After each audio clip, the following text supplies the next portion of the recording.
네, 안녕하십니까. 이번 시간에는 브라만교와 육사외도에 대해서 간략하게 언급하고 넘어가 보도록 하겠습니다. 자, 자비윤리, 자, 깨달음, 요거 이제 불교 얘기 이제 할 거거든요. 자, 우리가 그동안 춘추 전국시대 이제 얘기 다뤄봤고요. 자, 춘추 전국시대 유교, 그리고 도가사상, 그리고 한나라 때 이제 유교를 다뤄봤고, 그 다음에 도교까지 다뤘습니다. 겸사겸사 이제 한비자 목자도 했었는데요. 자, 이 도교가 유행할 때 같이 유행했던 게 중국 불교거든요. 도교가 유행하고 중국 불교가 유행한 다음에 이들에 대항해서 성리학이 등장하는데 성리학을 배우기 위해서는 역시 당연히 시대적 배경이었던 중국 불교 알아야 되고요. 중국 불교 알기 위해서는요. 당연히 인도 불교를 알아야 됩니다. 자, 그래서 우리는 인도 불교, 중국 불교, 그리고 한국 불교까지 다룬 다음에 성리학으로 넘어가는 식으로 전개해 볼 거예요. 자, 그래서 오늘은 인도 불교, 석가모니의 윤리사상이 대두되는 그러한 역사적이고 사회적이고 사상적인 배경에 대해서 간략하게 언급하고 넘어가는 시간을 한번 가져보도록 할 건데요. 자, 물론 그 이런 석가모니를 다루기 위해서 브라만교나 육사배도를 꼭 다루진 않아도 됩니다. 교과서에도요. 있는 교과서도 있고 없는 교과서도 있고 있는 경우에도 간략하게 뭐 육사외도와 브라만교에 뭐 그냥 이런 게 있었다. 이 정도로만 다루거든요. 자, 지금 보시는 걸 통해서 석가모니 사상이 등장하게 된 그런 사상적인 배경, 왜 이런 고민을 하게 됐을까? 이런 것들을 한번 우리가 공감해보는 시간 정도로 기억하시면 좋을 것 같습니다. 혹시 다음 생애가 있다고 칩시다. 그러면은 여러분 어떤 존재로 태어나고 싶나요? 자, 뭐 예전에 뭐 방송국에서 연예인들 불러다가 이제 최면해가지고 이제 전생 체험 이런 것도 했었고 전생을 이제 전생과 내생, 환생을 이제 배경으로 하는 그런 애니메이션도 있고요. 전생의 왼수였어. 뭐 전생에 나라를 구했다. 전생에 나라를 팔았다. 뭐 이런 식의 표현들 있잖아요. 그만큼 우리 사회와 동아시아를 비롯한 여러 나라들에서 전생, 자, 전생, 현생, 내생, 이러한 윤회의 사고방식은 굉장히 흔하게 발견할 수 있는 기본적인 아이디어가 되겠죠. 그래서 이런 윤회 아이디어를 제공하는 인도 사상 한번 가보도록 하겠습니다. 자, 브라만교 얘기를 해볼 수밖에 없겠네요. 자, 기원전 15에서 13세기. 자, 저기 이제 카스피해가 있고요. 이제 바로 옆에 이제 페르시아라는 지방이 있었는데, 페르시아가 오늘날의 이란 쪽이잖아요. 여기 이제 아리아인들이 살고 있었는데, 아리아인들이 여기저기 마구마구 이제 뻗어나갑니다. 유럽으로도 뻗어나가고요. 인도로도 뻗어나가는 사람들이 있었다. 인도로 뻗어나간 사람들. 당연히 원래 살던 선주민들, 드라비다인들하고 충돌하겠죠? 충돌할 때 정복자인 아리아인들이 이기게 됩니다. 철기, 더 강력한 무기를 가지고 있었고요. 전차, 더 훌륭한 성능을 가진 전쟁 도구들을 가지고 있었네요. 자, 그래서 아리아인들이 이런 이제 비옥한 강 유역을 이제 점거하게 되고요. 인더스강, 겐지스강. 자, 이때 브라만교의 토대를 둔 카스트 제도를 통한 통치로 이제 나라를 다스리게 되는데요. 자, 브라만교. 브라만이라고 하는 신이 있습니다. 최고신. 이 브라만 신을 모시는 자들은 누구이다? 브라만 신의 아들들이라고 하는 브라만 사제들이 되겠습니다. 사제 계급이에요. 사제 계급이자 통치 계급입니다. 즉 철저한 세습적 재정일치 사회가 되겠습니다. 정치 권력과 종교 권력이 하나인 바로 그런 사회가 되겠죠. 물론 역사적으로 수많은 재정일치 사회가 있어 왔습니다. 자, 브라만 신은 브라만 사제 제사를 통해서만 드러난다라고 하니까 이 당시 세계관을 브라만교 세계관을 가진 사람들에게 브라만 이제 사제들 계급의 그 영향력은 절대적이라 할 수 있겠죠. 자, 이들에 의해서 이제 성립된 브라만 이런 카스트 제도는요. 강력한 신분 제도로서 그 계급을 넘나드는 혼인이나 사회 노동을 금합니다. 근데 바이스로 태어나서 나중에 브라만이 될 수 있다? 없다. 크샤트리아로 태어나서 수드라랑 결혼할 수 있다? 없다. 감히 그런 일을 저지르면요. 가문의 수치이기 때문에 언제 명예살인을 당해도 이상하지 않을 정도가 되겠습니다. 그만큼 강력한 구분이 되겠고요. 자, 기본적으로 사제계급, 왕족 무사계급, 평민계급, 노예계급, 자, 종교의식, 정치군사, 농민상인, 피정복민, 직업적으로도 분화가 이제 되어 있는 것이고요. 저 사람이 어떤 직업이다라는 것만 알아도 아, 저 사람이 어떤 계급이겠구나 이런 것도 유추할 수가 있는 거죠. 뭐 저 사람의 이제 이름, 성과 이름을 보면서 아, 저 사람은 이런 계급의 사람이구나 혹은 최소한 그런 계급의 조상을 두고 있구나라는 것을 우리가 유추할 수도 있는 겁니다. 그래서 공식적으로는 오늘날 인도에선 카스트 제도가 그 합법적인 게 아니거든요. 그럼에도 불구하고 사람들의 마음속에, 관념 속에는 완전히 사라질 수가 없습니다. 현재로서는. 자, 인종적으로 구분되어 있죠. 자, 원래 이제 주민이었던 이제 드라비다인들 상대적으로 피부가 더 어두운 편에 속하고, 물론 이제 꼭 피부가 어둡다고 해서 하층민이고 꼭 피부가 밝다고 해서 무조건 상층민이고 이런 건 아닙니다만은 그런 경향성이 있다.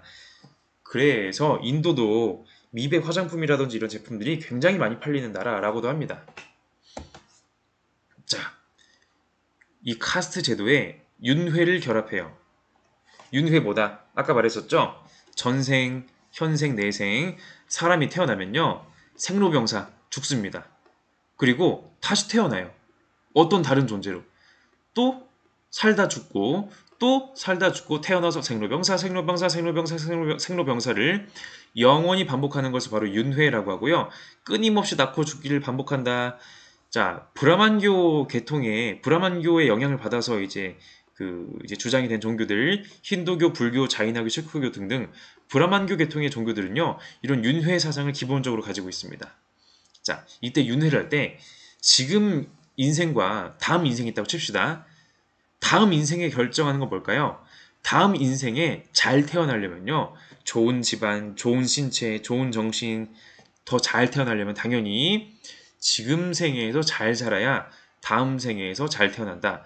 반대로 지금 생애에서 아무렇게나 살고 비도덕적으로 살면 다음 생애에서는 더 하찮은 존재, 더 가난하고, 더 질병이 잘 걸리고, 더 힘들고, 더 억압받고 차별받는 그런 존재로 태어난다. 자, 이런 것들을 바로 업이라고 합니다. 살면서 어떤 언행을 했느냐, 어떤 생각을 했느냐, 이것이 바로 카르마, 업이 되어가지고 쌓이고 쌓여가지고 다음 생에 영향을 주는 거예요.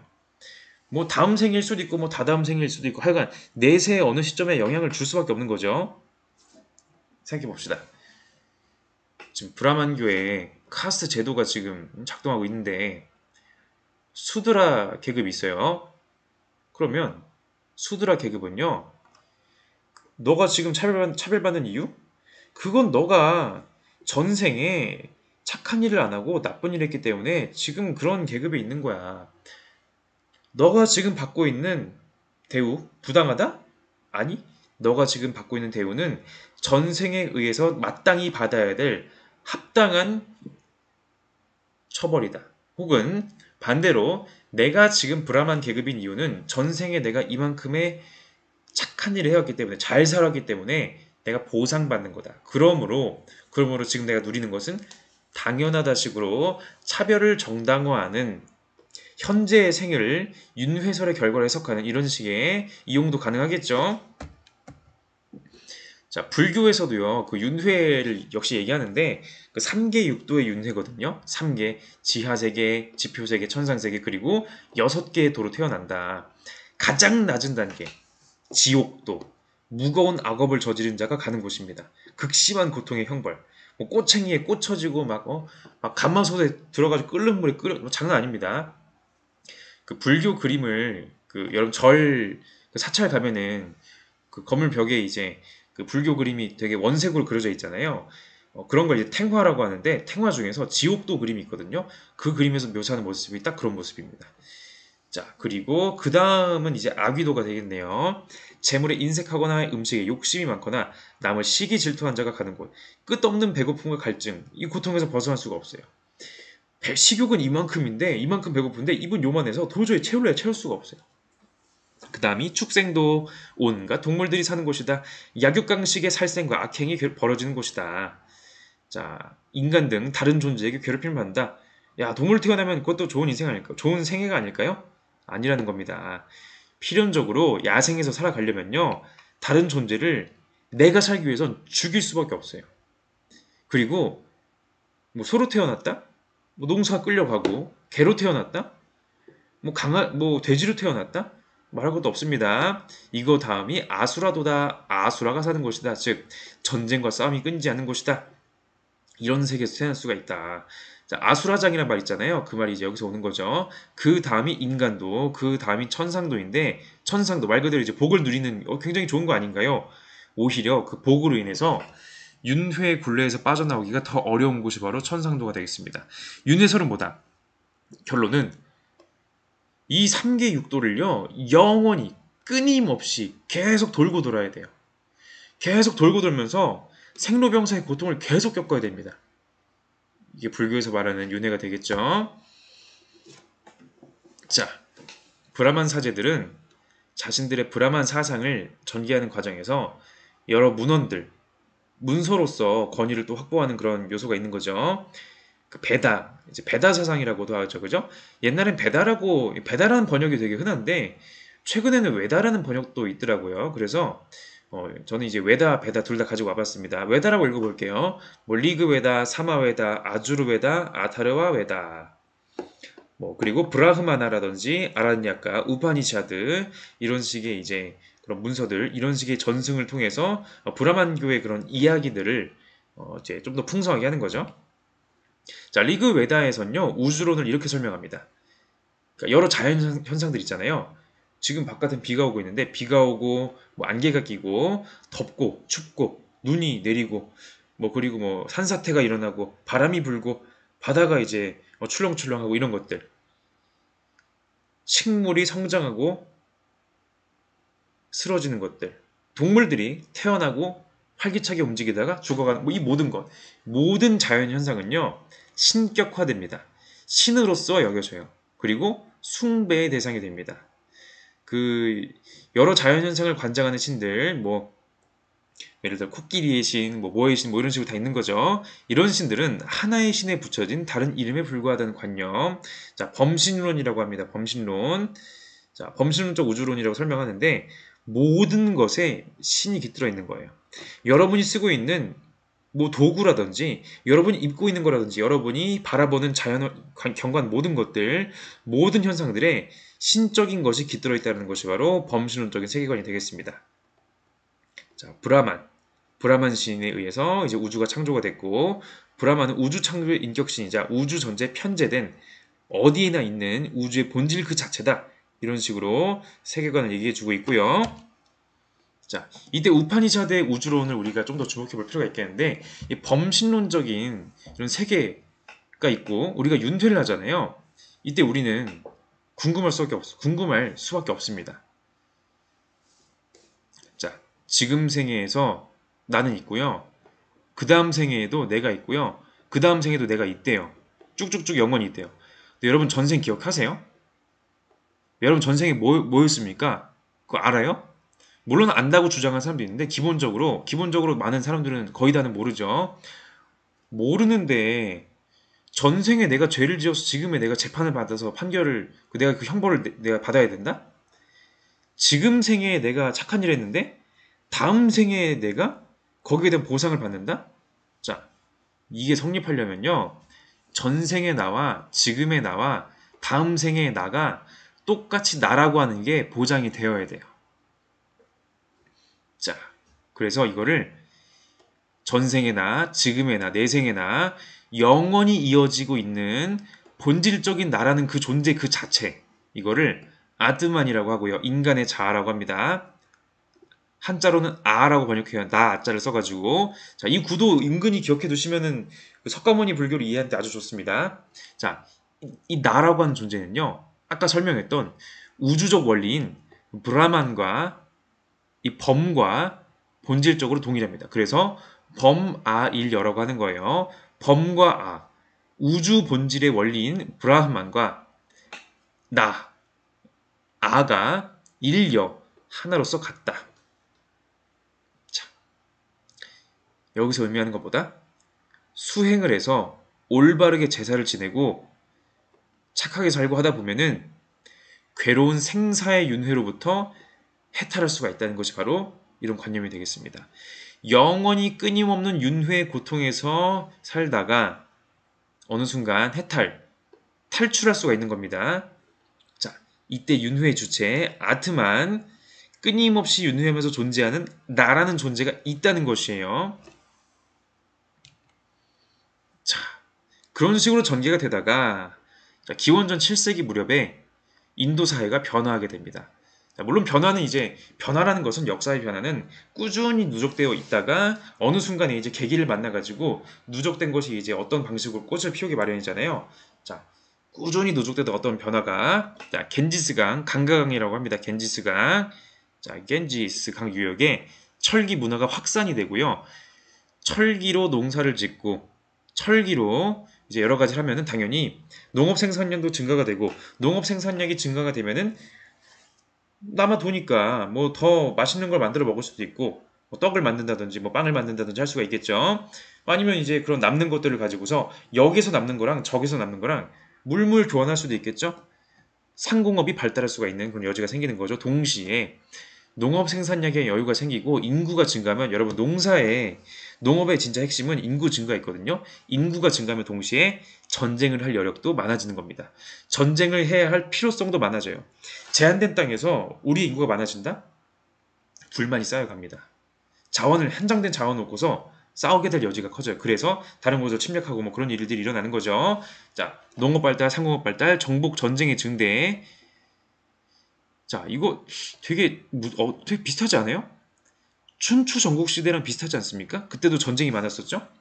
정치와 군사를 담당한 바이샤 세력이 성장하게 되는데, 자, 평민계급, 옛날 뭐 귀족들만 나가서 싸우는 게 아니라 평민들도 대거 나가서 싸워야 되잖아요. 그 많은 인구로. 아니, 우리가 이렇게 목숨 걸고 나가서 싸우는데 우리에게 돌아오는 게 뭐야? 똑같이 브라만교의 제사 의식에 따라서 브라만 계급만 잘 먹고 잘 살고 크샤트리아 계급까지만 잘 먹고 잘 살고 우리 바이샤는 열심히 하는데 왜 우리는 이러냐? 우리 장사 열심히 해서 우리도 돈 많이 벌고 있는데 왜 우리한테 대우는 이런 거야? 기존의 계급 차별이나 횡포 타락 여기에 대한 불만이 팽배할 수밖에 없고요. 힘이 성장한 바이샤 세력, 돈 많은 상인들 이들이 필요로 하는 새로운 사상이 요청이 되는 것입니다. 그래서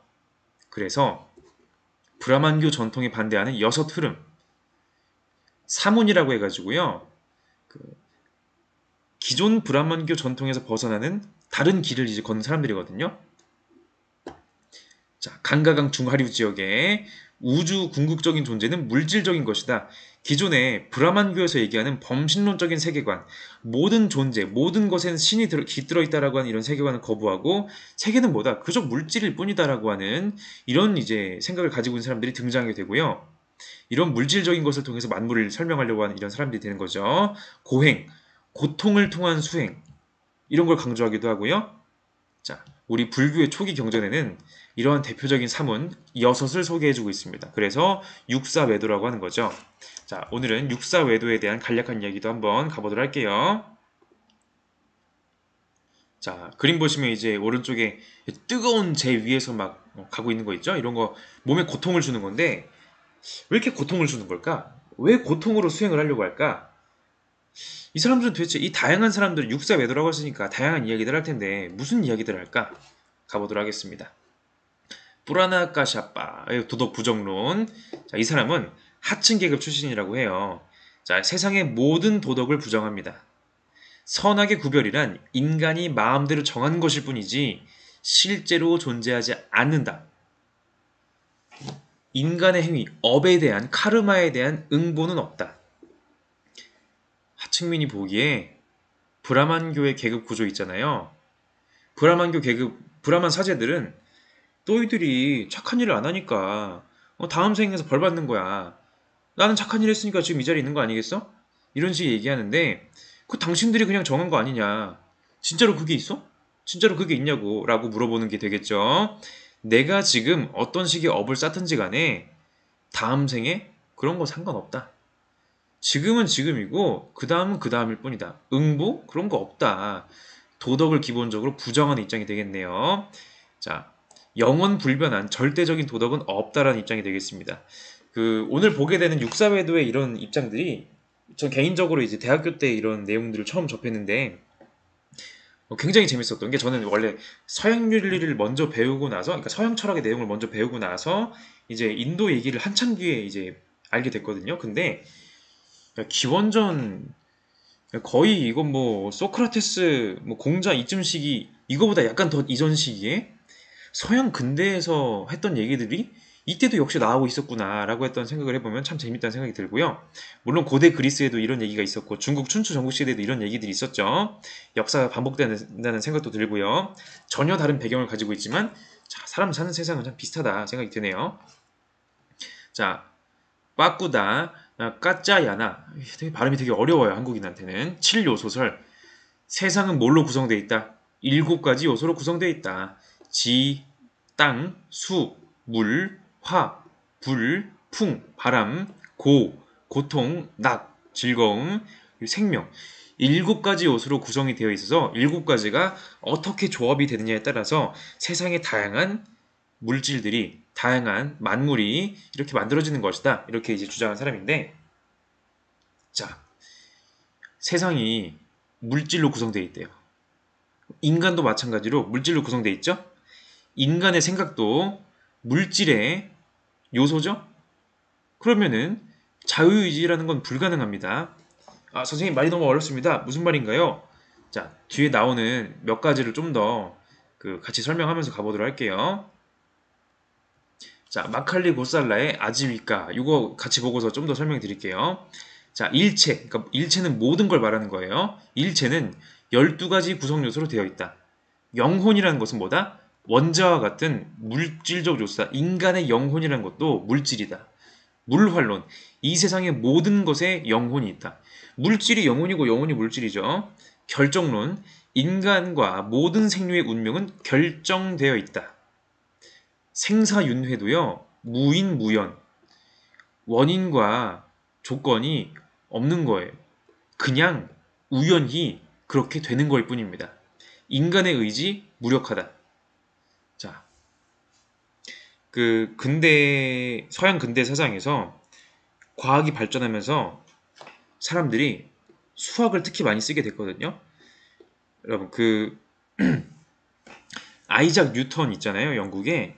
아이작 뉴턴, 뭐 사과가 떨어지는 얘기, 뭐 이런 걸로도 유명하지만은, 이 사람은 만유 인력의 법칙을 이제 주장해서 유명해졌잖아요. 모든 것은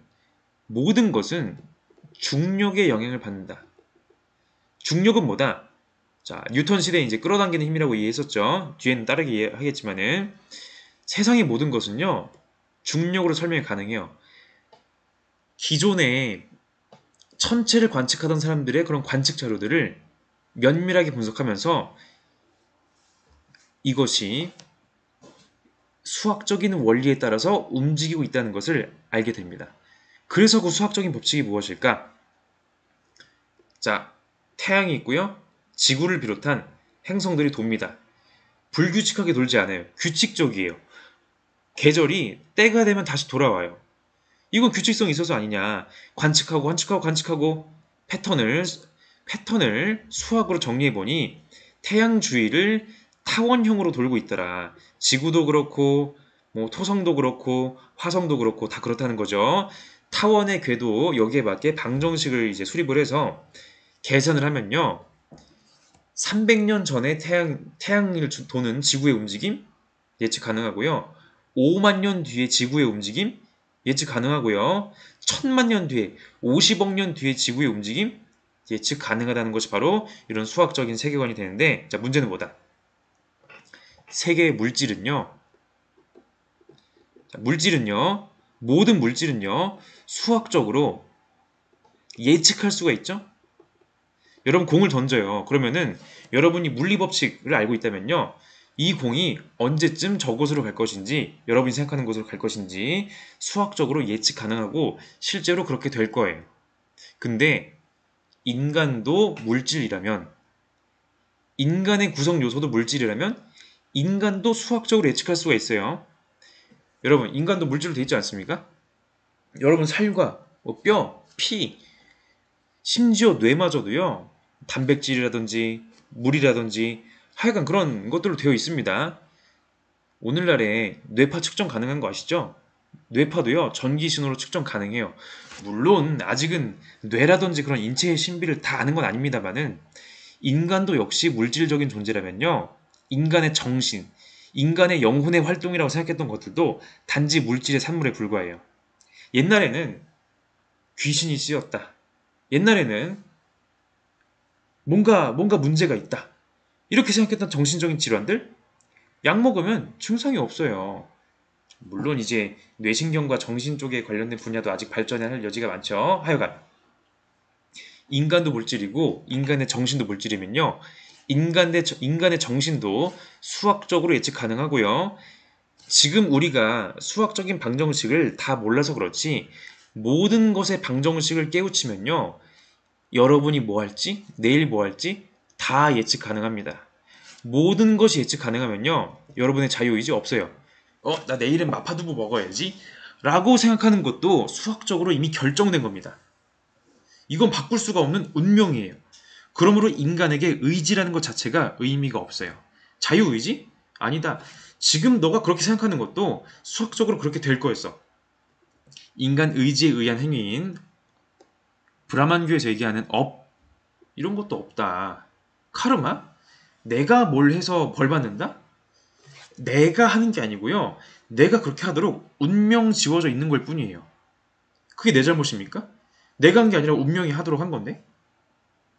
자, 업을 부정하고요. 당연히 윤회를 비롯한 윤회에 이제 근거한 이제 계급 제도에 대해서도 부정적인 입장을 취할 수밖에 없고 당연히 이러한 입장을 새롭게 힘을 얻게 된 계급인 상인 계층이 지지하기가 쉽겠죠? 자, 윤회 기간 정해져 있다. 수행에 의해 해탈? 이런 거 없다. 다 없다. 브라만교의 근간부터 부정하는 겁니다. 자유의지? 없다. 그냥 다 물질이다. 다 결정된 거다. 자, 아지타 깨사깜발리의 유물론. 역시 이쪽도 유물론이네요. 지수화풍 4번소로 되어 있다. 자, 이게 참 신기한 게 고대 중국의 그런 음양오행론도 그렇고 고대 그리스 가시면요. 고대 그리스에도 이제 자연 철학자들이 있거든요. 자연 철학자들이나 이제 플라톤과 아리스토텔레스의 그런 자연학에도 이런 요소들이 나오는데 참 세상은 참 인간의 지성은 참 돌고 돈다 이런 생각도 들고 어쨌든 지수화풍이 참으로 독립된 실제이기 때문에 사원소의 조합에 의해서 만물이 발생해요. 인간도 마찬가지로 사원소로 되어 있고요. 인간도 역시 죽으면 사원소로 다시 나눠서 흩어지는 겁니다. 생명 기능은 사원소가 흩어지면서 끝나는 거예요. 그럼 뭐야? 영혼이 있어요? 없어요? 영혼 같은 거 없어요. 그냥 물질이에요. 죽으면 없을 무. 죽으면 그냥 끝이에요. 현세, 내세, 뭐 다음 생애로 내가 간다? 없습니다. 내세 이런 거 없으니까 내가 착한 일하고 나쁜 일하고 이런 거? 거기에 내가 벌 받는 거 그런 거? 그런 거 없습니다. 내세에 벌 받을 거 두려워해가지고 내가 하고 싶은 거 못하는 거 그러지 말고 철저한 유물론의 근거에서 쾌락을 추구하자라는 것이 이들의 결론이 되겠네요. 생의 가치는 쾌락에 있다. 그냥 잘 먹고 맛있는 거 먹고 잘 먹고 잘 살다 그냥 가자. 이런 얘기 하는 거죠. 어차피 죽으면 끝인데 뭐. 되게 허무하지 않습니까? 산자야 웰라 띠뿌따의 회의론. 자, 이쪽은 불가지론이 되겠네요. 불가지론 진리. 진리는 뭐다? 모른다. 진리가 있다고 치자. 진리가 있다고 쳐도 불완전한 인간이 그거를 알 수가 없다. 인식할 수가 없고요. 설명해 줄 수가 없어요. 진리를 몰라. 내세가 존재하나요? 몰라. 선악의 과보. 착한 일 하면 상 받고 나쁜 일 하면 벌 받나요? 몰라. 인격의 완성자. 성인의 경지에 이르면요. 성인의 경지, 사후세계에서 우리가 확인할 수 있나요? 몰라요. 형이상학적 질문들에 대해서 애매한 답변을 제공하는 이제 뱀장어 같이 미끌미끌하게 이제 막 빠져나가는 이런 어려운 의론이라고도 말하고 한다고 하네요. 자, 기존의 사회 질서가 마구 붕괴되는 모습을 여러분 확인하고 계시죠? 자, 니간타 나타뿌따의 자이나교. 자, 와르다마나 마하위라라고도 하는 존칭을 가지고 있는 사람인데 자이나교의 창시자가 되겠고요. 자, 이 사람 자이나교에서는요. 모든 것은 영혼과 비영혼으로 구성되어 있다. 모든 것에 영혼이 존재한다. 이쪽은 물활론을 이제 계승했네요. 모든 것에 영혼이 존재하고 영혼이란 뭐다? 본래 상향성, 올라가는 성질을 가지고 있어요. 영혼은 원래 가벼운 거예요. 근데 나는 왜 이 지상에 있습니까? 왜 못 올라가나요? 무게를 지닌 업에 속박됐기 때문에 카르마가 나를 붙들고 있어가지고 위로 못 가는 거예요. 우주 꼭대기 영혼 안식처 가려면요. 이 카르마, 이 업으로부터의 속박에서 벗어나야 됩니다. 지극한 행복에 도달하기 위해서는 고행을 통해서, 고통스러운 수행을 통해서 나온 열기로 여러분 고통 느끼면 극심한 고통을 느낄 때 하면서 막 몸에서 열기가 나오잖아요. 그런 열기를 바탕으로 해서 영혼을 속박하던 업을 불태워버리고, 당연히 고행이 강하면 강해서 나의 그 열기가 강하면 강할수록 이 카르마를 더 잘 태우겠죠? 동시에 새로운 업의 유입을 막아야 된다. 모든 속박과 업을 벗어 던져야 돼요. 그러기 위해서는요, 출가합니다. 집에서 나와요. 가정이 있으면요, 속박되어 있습니다. 부모님이든 누구든지 간에, 아니면 여러분이 직장 생활하고 있을 수도 있어요. 여러분이 직장 생활 하는데, 아니면 사회에서 살아가는데 안 입고 온 일 보고서 열받을 때가 있고, 아, 때려치고 싶다, 이럴 수가 있거든요. 특히 가정이 있으신 분들이 쉽게 때려치우지 못합니다. 나 혼자 살고 나 혼자 모든 걸 결정할 수 있으면요, 아, 그냥 안 하고 말지 뭐. 만약에 내 자식이 있다? 내 배우자가 있고, 내가 모셔야 될 부모가 있고, 지금 애가 지금 이제 초등학교 들어가야 되는데, 애가 이제 좀 있으면 고3인데, 이러면요, 안 입고 온 꼴을 봐도요, 어쩔 수 없습니다. 하던 대로 해야 돼요. 새로운 업의 유입을 막을 수가 없어요. 그러므로 업의 유입을 막기 위해서 아예 가정생활 포기해야 됩니다. 모든 욕망을 떠나야 됩니다. 독신의 유행생활. 집이 없어요. 집이 있는 것도요, 여러분을 속죄는 속박일 뿐입니다. 자, 옥죄는 속박이죠, 그죠? 유행생활, 집이 없이 또 돌아다녀요. 엄격한 계율을 지키면서 살아요. 자, 불살생, 아무것도 안 죽이는 거. 실수로 이제 벌레 밟아서 죽일까봐 땅 이제 살펴보면서 가야 되죠. 거짓말 안 해야 되고요. 도둑질 안 하고요. 내가 가진 것은 없지만 도둑질은 안 해야 돼요. 어떡합니까? 자, 이런 이제 그릇이나 이런 것들을 갖고 다니면서 자비롭게 베풀어 주시는 분들에게 의지하는 거죠. 자, 음란한 생각이나 이런 것들은 안 되고요. 무소유, 아무것도 가지면 안 된다. 심지어 옷도 안 입고 있는 거죠. 여러분, 인도에서 여행하다가 갑자기 옷을 안 입고 있는 사람도 있어. 저 사람들 왜 저래? 자, 이런 식의 배경을 가진 사람일 수가 있다는 점을 염두에 두고 가시면 충격을 덜 받으실 것 같습니다. 자, 이러한 여러 가지 육사 외도의 다양한 의견들이 있었는데, 이때 또 다른 대안으로 등장한 바로 그 인물, 석가모니에 대해서는 다음 시간에 다루어 보도록 하겠습니다. 이상입니다.